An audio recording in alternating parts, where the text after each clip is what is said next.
Hi everyone, welcome to EA Science Park. இந்த சேனலை subscribe பண்ணாதவங்க சப்ஸ்கிரைப் பண்ணிக்கொள்ளுங்க. மறக்காம பெல் ஐக்கனை கிளிக் பண்ணுங்க. வாங்க வீடியோக்குள்ள போலாம். இன்னைக்கு நாம 2023 ஆம் ஆண்டு பிசிக்ஸ் பேப்பர்ல முதல் 10 MCQவையும் பார்க்க போறோம். நம்ம முதலாவது கேள்வி பார்க்க போகிறோம். அதில் கேட்குறாங்க இலத்திரன் வோல்ட் ஆனது என்னத்துக்குரிய அலகுன்னு கேட்குறாங்க. உங்களுக்கு தெரிஞ்சிருக்கணும் இலத்திரன் வோல்ட் வாரது ரேடியேஷனில், அதாவது ஒரு வோல்ட் அழுத்தத்துக்கு குறுக்கே இலத்திரன் ஒன்ற நகர்த்தறத்துக்கு செய்ய வேண்டிய வேலை தான் ஒரு இலத்திரன் வோல்ட் என்று சொல்லப்படும். உங்களுக்கு தெரிஞ்சிருக்கும் அதோட பெருமானம் 1.6 தர 10⁻19 ஜூலாக இருக்கும். ஆகவே என்ன இலத்திரன் வோல்ட் ஒரு சக்தியின் ஒரு அலகாக இருக்கும். ஆகவே இதுக்கு முதலாவது விட வரும்.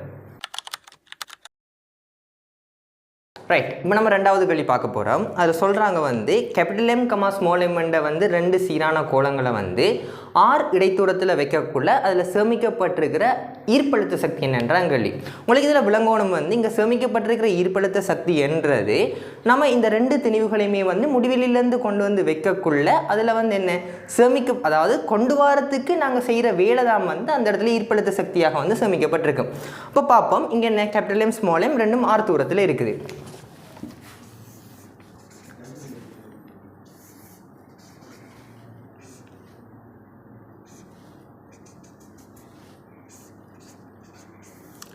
இதான் அவங்க உண்மையாக சொல்லியிருக்கிற விளக்கம். ஆனால் இப்போ நம்ம பார்க்கக்குள்ள இப்போ ரெண்டையும் கொண்டு நாங்கள் என்ன செய்ய போகிறோம், முடிவிலிருந்து கொண்டு வைக்க போகிறோம். சரி, முதலாவது நான் எடுக்கிறேன். இந்த கேபிட்டல் எம்மை மட்டும் முதலாவது நான் கொண்டு வைக்கிறேன் எடுப்போம். சரிதானே? இப்போ பாருங்கள், இந்த கேபிட்டல் எம்மை நம்ம கொண்டு வரக்குள்ள இந்த இடத்துல வேறு எதுவும் திணிவு இருந்ததா? இல்லை. அப்போ என்ன இதை கொண்டு வரதுக்கு நம்ம ஈர்ப்பழுத்தத்துக்கு எதிராக வேலை செய்திருக்கணுமா? செய்ய வேண்டிய அவசியம் இல்லை. ஆகவே என்ன இதுக்கு நாம் கொண்டு வரதுக்கு இந்த ஒரு வேலையும் செய்ய மாட்டோம். அப்போ இதுக்கு செய்த வேலை என்னவா இருக்கும்? பூச்சியமாக இருக்க போகுது. இப்போ என்ன நடக்க போகுது, இந்த கேபிட்டல் எம் இருக்கத்தக்கதாக இதில் மையத்திலிருந்து ஆர் தூரத்தில் என்ன செய்ய போகிறோம், ஸ்மால் எம் திணிவை கொண்டு வைக்க போகிறோம். சரி, இப்போ இந்த ஸ்மால் எம் திணிவை நாங்கள் முடிவிலிருந்து கொண்டு வைக்கக்குள்ள இந்த கேபிட்டல் எம் திணிவால் என்ன நடந்திருக்கு, ஒரு ஈர்ப்பு அழுத்தம் உருவாயிருக்கும். அப்போ உங்களுக்கு தெரியணும் இங்கே என்ன செய்யப்படுற வேலை, அதாவது இங்கே சேமிக்கப்படுற சக்தி இந்த புள்ளியில் இருக்கிற ஈர்ப்பு அழுத்தம் தரைங்க இருக்கிற திணிவு. அப்போ என்னவாக இருக்கும்? அப்போ இதால் தான் இங்கே ஈர்ப்பழுத்தம் உருவாகியிருக்க போகுது. அப்போ உங்களுக்கு தெரியணும் ஈர்ப்பழுத்தம், அதாவது கேபிட்டல் எம் திணிவால் இதில் அந்த ஆர் தூரத்தில் உருவாகிற ஈர்ப்பழுத்தம் -g கேபிட்டல் எம் இன்கிள் ஆர் ஆக இருக்கும். இங்கே இருக்கிற திணிவு என்ன, ஸ்மால் எம். ஆக இங்கே இருக்கிற ஈர்ப்பழுத்த சக்தி இந்த ஒட்டுமொத்த தொகுதியில் என்னவாக இருக்கும், -gm capital M small M இன்கிள் ஆர் ஆக இருக்கும். இங்கே பூஜ்ஜியம். ஸோ இதான் என்ன கடைசி விடையாக இருக்க போகுது. ஆகவே ரெண்டாவது விடையாக இருக்கும். ஓகே, இப்போ மூன்றாவது கேள்வி பார்க்க போகிறோம். இதில் ஒரு எருது வண்டியை இழுத்து செல்லும் போது எருது முன்னோக்கி இயங்குறதுக்கு தேவையான விசை எப்படி வழங்கப்படும்ன்றதான் கேள்வி. சரி, இதில் பாருங்கள், எருது இப்போ முன்னோக்கி நகரக்குள்ள இப்போ நார்மலாக ஒரு ஆளோ ஒரு மிருகத்தையோ நம்ம சும்மா அந்த இடத்துல நடக்க விட்டோம்னா அதனால் நடக்கல. ஏன், நம்ம ஒரு இடத்துல ஒரு விசையை கொடுத்து தான் நமக்கு ஒரு விசையை எடுக்கல. இப்போ காற்றுல ஒரு ஆள் நடக்க விட்டால் இல்லை காற்றுல ஒரு வாகனத்தை ஓட விட்டால் ஓட இயலாது. ஏன், விசையை கொடுத்து அதுக்கு விசையை எடுக்கிறதுக்கு ஒரு சோர்ஸ் இல்லை அங்கே அந்த இடத்துல. இப்போ மாடு, இப்போ நம்ம மாடை விட நார்மலாக நம்ம நடக்கிறது யோசிப்போம். நம்ம என்ன செய்கிறோம், காலால் தரைக்கு ஒரு விசையை கொடுத்து தான் நம்ம முன்னோக்கி ஒரு விசையை எடுக்கிறோம். அதே மாதிரி தான் மிருகங்களும் என்ன செய்யும், அதில் காலால் தரைக்கு பின்னோக்கி ஒரு விசையை கொடுக்க நியூட்டன 3ஆம் விதிப்படி எந்த ஒரு தாக்கத்துக்கும் சமணமேற்மான மறுதாக்கம் இருக்குது. அப்போ இதை என்ன செய்யும், மாட்டுக்கு தரை முன்னோக்கி ஒரு விசையை கொடுக்கும். அதான் மாடு முன்னோக்கி இயங்குறதுக்கு காரணம். விளங்குதானே? ஸோ இந்த இடத்துல பாருங்கள், உங்களுக்கு தரை எருது மீது ஏற்ற விசை, அதாவது மாடு முன்னோக்கி போகிறது தேவையான விஷயம் என்ன, மாடு தரைக்கு ஒரு விசையை கொடுக்க தரை மாறி எருதுக்கு என்ன செய்யும், முன்னோக்கி ஒரு விசையை கொடுக்கும். அந்த விசை தான் மாடு முன்னோக்கி போகிறதுக்கு காரணம். அவன் மூன்றாவது கேள்விக்கு என்ன நாலாவது விடையாக இருக்க போகுது. நாலாவது கேள்வி பார்க்க போகிறோம். அதில் சொல்கிறாங்க 9 மீட்டர் 6 மீட்டர் பரமங்களை உடைய இரு இடப்பெயர்ச்சிகளை கூட்டும் போது பெறத்தக்க விளையுள் இடப்பெயர்ச்சி என்னவாக இருக்குமென்றது. இந்த கேள்வி உண்மையாகவே காவிகள் சம்மந்தப்பட்ட கேள்வி. உங்களுக்கு விளங்கணும், இடப்பெயர்ச்சி விசை அதெல்லாம் காவிகள். அப்போ காவிகளில் தான் இந்த கேள்வியில் அவங்க அதாவது இந்த கேள்வி மூலமாக அவங்க மீன் பண்ணுறது காவிகளை. அப்போ உங்களுக்கு தெரியணும் என்ன, இப்போ உதாரணமாக இப்போ இந்த கேள்வியின்படி 9 மீட்டர் 6 மீட்டர் என்ற ரெண்டு இடப்பெயர்ச்சிகள், அதாவது ரெண்டு காவிகள் இருக்குது. அப்போ நான் இந்த காவியை ஏ காவி என்று எடுக்கிறேன், இவரை பி காவி என்று எடுக்கிறேன். சரிதானே? அப்போ உங்களுக்கு விளங்கோணும் காவிகள் மூலமாக அதாவது காவிகள விளையுள் அதி உயர்வான விளையுள் என்னவா இருக்கும், 2 கூட்டுத்தொகையாக இருக்கும்.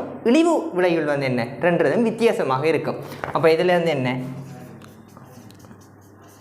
அதி உயர்வு 15 இருக்கும், அதி இழிவு 3 இருக்கும். இங்கே வரக்கூடிய என்ன சொல்கிற சாத்தியமான இடப்பெயர்ச்சிகள் 3 தொடக்கம் 15 என்ற வீச்சுக்குள்ளே தான் எங்களுக்கு இருக்கேலும். அப்போ இதில் பார்த்தீங்கன்னா முதலாவது விட வராது, ரெண்டாவது வராது, நாலாவது வராது, அஞ்சாவது வராது. நமக்கு 3 தொடக்கம் 15 இருக்கிறது மூன்றாவது விட மட்டுமாகத்தான் இருக்க போகுது. அஞ்சாவது கேள்வி பார்க்க போகிறோம். அதில் கேட்குறாங்க, நெட்டாங்க அலைகளால் வந்து காட்டப்படாத இயல்பு கேட்குறாங்க. உங்களுக்கு தெரியணும் அலைகளுக்கு வந்து சில பொதுவான இயல்புகள் இருக்குது. அதில் பாருங்கள், தெறிப்பு, முறிவு, கோணல், மேற்பொருந்துகை, இந்த 4மே வந்து எல்லா அலைகளுக்குமே வந்து பொதுவான இயல்புகளாக இருக்கும்.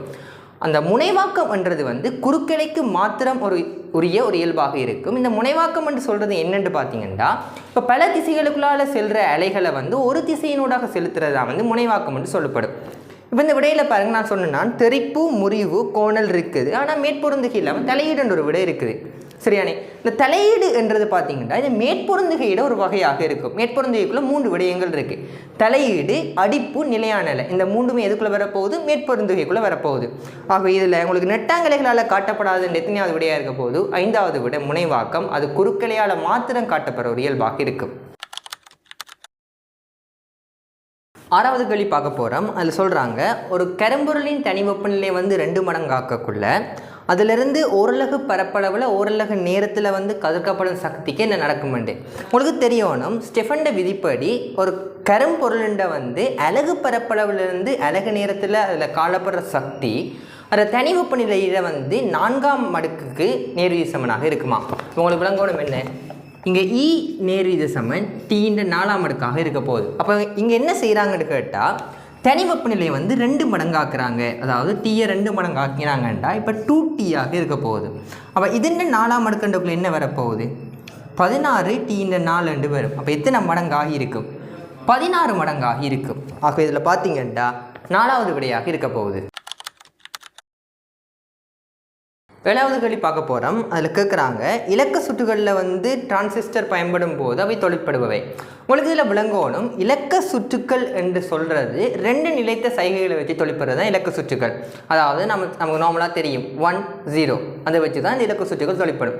அப்போ நமக்கு இங்கே வார முடிவு வந்து ஒரு என்ன சொல்கிற ஒரு நிலையான பெருமானமாக இருக்கணும். ஒன்று இழிவாக இருக்கணும், அடுத்தது உயர்வாக இருக்கணும். அது விளங்குது தானே? சரி, நம்ம பார்ப்போம். இப்போ ஒரு டிரான்சிஸ்டரை பார்ப்போம். இப்போ டிரான்சிஸ்டரில் உங்களுக்கு விளங்கணும் 3 நிலைமைகள் இருக்குது. அதாவது துண்டிப்பு நிலை, உயிர்ப்பு நிலை, நிரம்பல் நிலை. இந்த துண்டிப்பு நிலை என்று சொல்கிறது, அதாவது இதனூடாக ஓடுகின்ற ஐபி கரண்ட் என்ன செய்யணும்? 0 இருக்கிற நேரம் தான் வந்து துண்டிப்பு நிலைன்னு சொல்லுவோம். அந்த டைமில் இங்கே இந்த V0க்குள்ளே வந்து இங்கே கொடுக்குற VCC என்ற அழுத்தம் முழுவதுமே என்ன நடக்க போகுது? V0க்குள்ளே விழப்போகுது.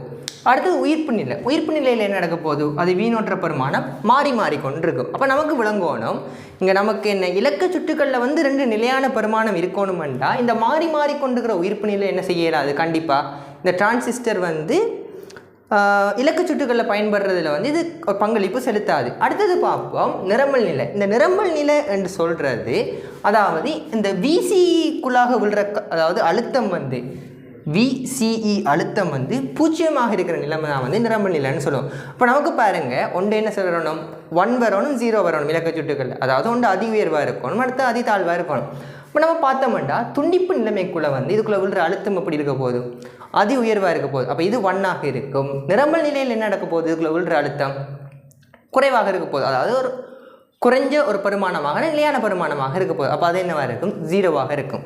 ஸோ இந்த கேள்விக்கு இலக்க சுற்றுகளில் வந்து டிரான்சிஸ்டர் தொழிற்படுறது வந்து நிரம்பல் நிலையிலையும் துண்டிப்பு நிலையிலுமாக இருக்கும். ஆகவே இதுக்கு 5வது விட வரும். 8வது கேள்வி பார்க்க போகிறோம். இதில் கேட்குறாங்க வந்து ஒரு நியூட்டனோட குவாக்கு சேர்மானம். இது ஒரு தியரி பார்ட். அதாவது நியூட்டனோட குவாக்கு சேர்மானம் வந்து UDD இருக்க போகுது. அதாவது இங்கே U என்றது வந்து அப் குவாக், D என்றது டவுன் குவாக். அந்த Uக்கு வந்து பெருமானம் வந்து +3/2 இருக்கும், Dக்கு வந்து -1/3 இருக்க போகுது.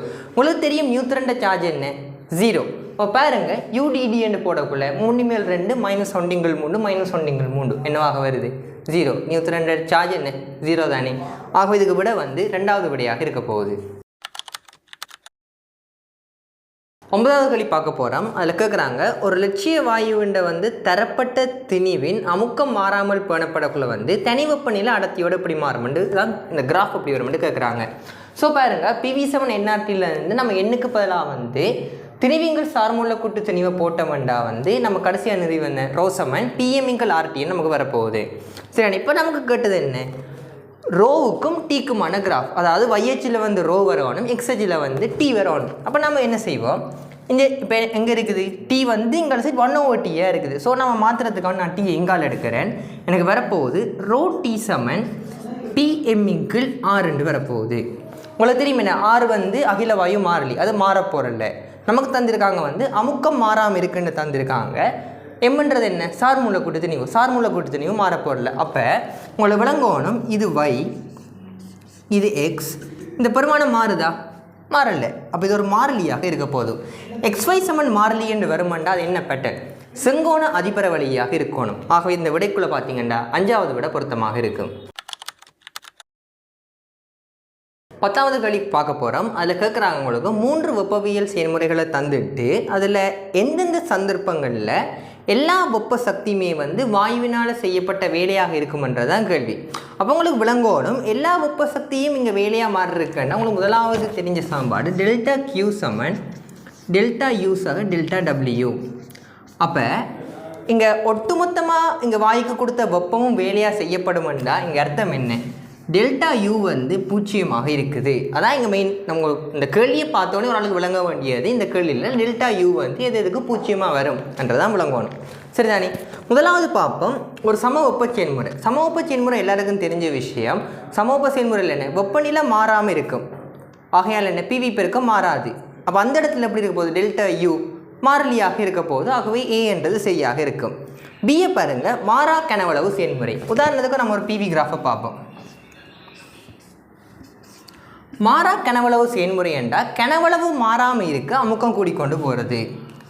அப்போ இங்கே என்ன நடந்திருக்கு, இங்கே இருக்கிற PV பெருக்கமும் இங்கே இருக்கிற PV பெருக்கம் ஒன்றா இருக்குமா, ஒன்றா இருக்காது. ஆகவே இங்கே என்ன நடந்திருக்கணும், கண்டிப்பாக வெப்பநிலை மாற்றம் ஒன்று நடந்திருக்கணும். வெப்பநிலை மாற்றம் நடந்தது டெல்டா U என்ன செய்திருக்கும், டெல்டா Uலையும் ஒரு மாற்றம் இருந்திருக்கும். ஆகவே B வராது. Cயை பார்ப்போம், மாறா அமுக்க செயல்முறை. இப்போ மாறா அமுக்க செயல்முறை என்றக்குள்ள அமுக்கம் மாறாமல் இருக்க கனவளவு மாறணும்.